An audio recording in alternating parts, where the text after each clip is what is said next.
The Manchester United FA Cup tie or charge is on as we take on Fulham at Old Trafford. That's where everything is going to be panning out tomorrow at the stadium that capacitates close to 75,000 people in there for you. Welcome to this channel, United Matters channel it is, and we're here to bring you the second video of the day as we talk United.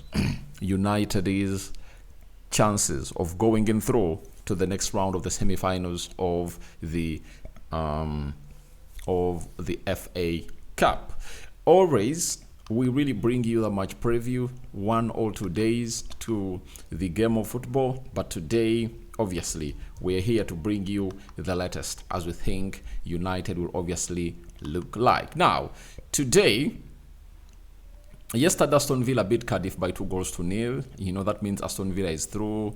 Then Crystal Palace has beaten Millwall 3-1. They are through. Preston has beaten Burnley 3-0. They are through.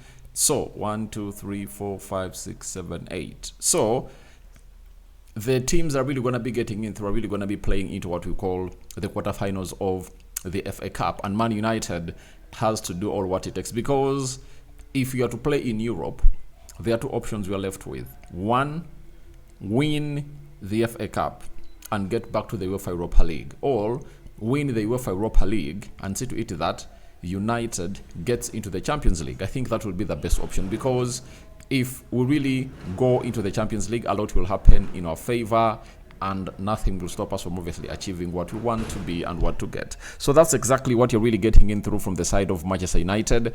And the team news, the manager told us that don't expect any other player to obviously show up, you know. And obviously, apart from those that are injured, the likes of Lisandro Martinez, Amadi Diallo, Luke Shaw, John Evans, Mason Mount, Kobe Mainoo, Toby Colley, Tom Heaton, and Atil Ben-Dayer, obviously, United is really having Patrick Dogu out because he was red carded, and he's one of those. This is one of the games that he's obviously going to be missing.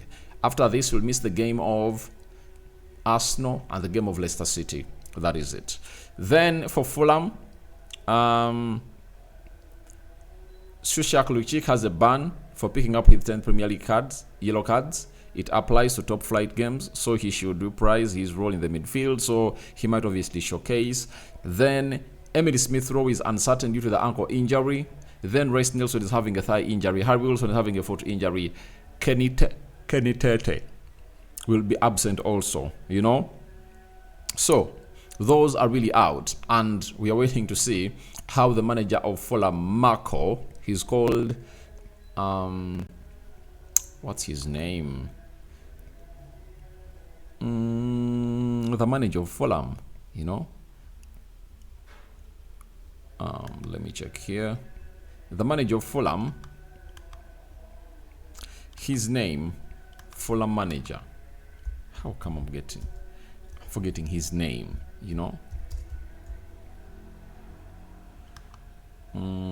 Marco Silva. Yeah, you heard me mention Marco, yet he's Marco Silva. So Marco Silva will have very many players available, and it will depend on how he's obviously going to be using them. Now let's go into the probable starting 11 for the club of Manchester United into this beautiful game of football. Now, it's a system of 3, or it's supposed to be 3-4-2-1. You understand? And we are having the following. Now in goal, it's going to be Andre Onana, who really went ahead to have a horrific evening at Manchester United. Then on the right side of the three-man central defense, obviously Matthias de Ligt. On the left side of the three-man central defense, it's obviously going to be Lenny Yoro. At the center of the three-man central defense, it's none other than Harry Maguire. Those are the three central defenders that the manager is obviously going to be really using. And remember, in the previous game that we beat Ipswich by 3-2, 2 of those goals came in through from defenders, and that is Matthias de Ligt, who scored the second one, and Harry Maguire, who scored the winner, courtesy of set pieces. And I think set pieces are really going to be very integral into what you're obviously going to be doing into the mix. Right wing back, I think it's going to be Mazraoui, and left wing back, it's going to be Dalot, according to me. So they might obviously interchange. Dalot might play as a right wing back, and Mazraoui will play as a left wing back. That is it. Then at the when you look in the double pivots, it's Manuel Ugarte, obviously, in there alongside Casemiro. According to me, that's how I believe the manager will obviously come up and obviously stand into that. Then Bruno Fernandes playing on the right side of the central attacking midfield, and then Joshua Zirkzee playing on the left side of the left central attacking side of the midfield. You see that? Then you have to give Bruno Fernandes his credit for being involved in the 3 set pieces that United went ahead, obviously, see them get 3 goals from the side of Ipswich Town. Then for the side of Joshua Zirkzee,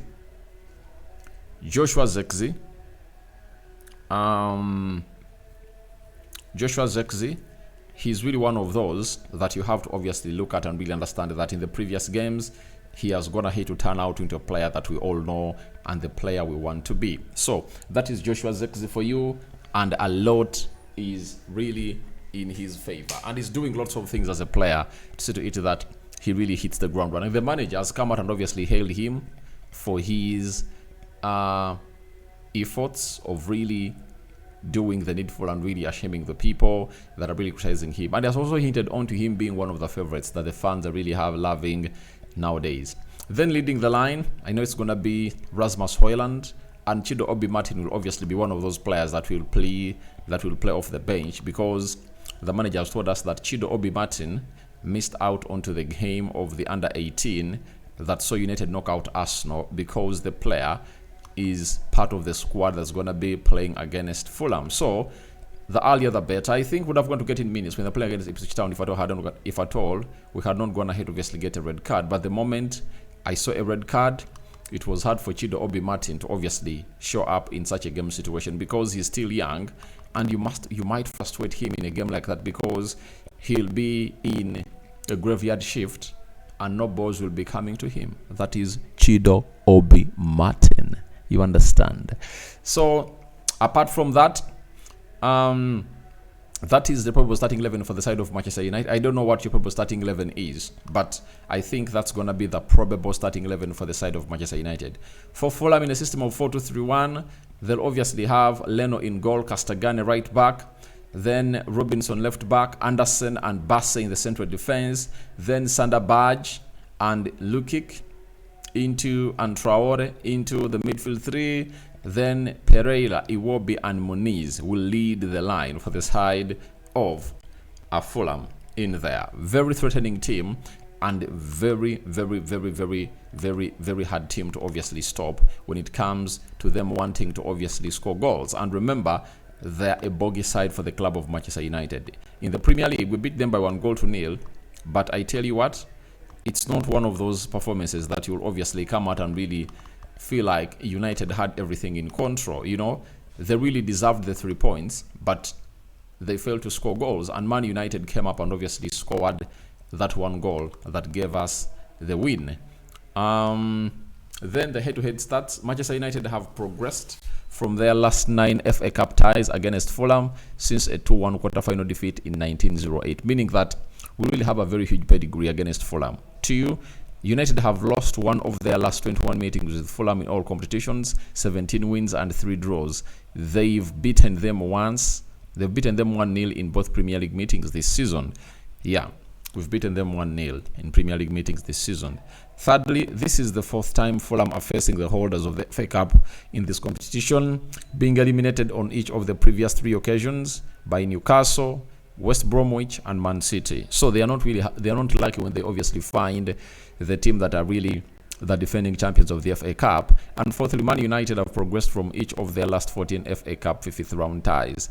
Since losing 1-0 to Liverpool in 2005-2006, indeed, the Red Devils have reached the quarter-final of the competition in 9 of the last 10 campaigns. And lastly, Fulham are looking to reach the FA Cup quarter-final for the 2nd time in the last 3 seasons, beating Leeds United 2-0 at this stage. So, Fulham is coming at us when you're really vulnerable, I tell you. United is vulnerable, and my prediction is a 2-2. 2-2 or a draw, extra time, and penalties will decide, But I don't see us winning that game in the full 90 minutes or extra time. That is it.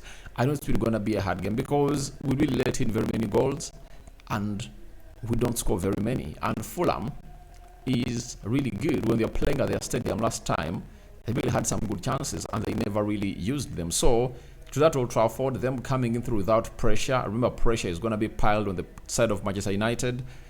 I see ourselves not really getting a smooth go through, but I'll be excited if I totally go through. But I see a draw and I see this game ending in penalties. Your prediction is welcome in the comment section below. I'm out.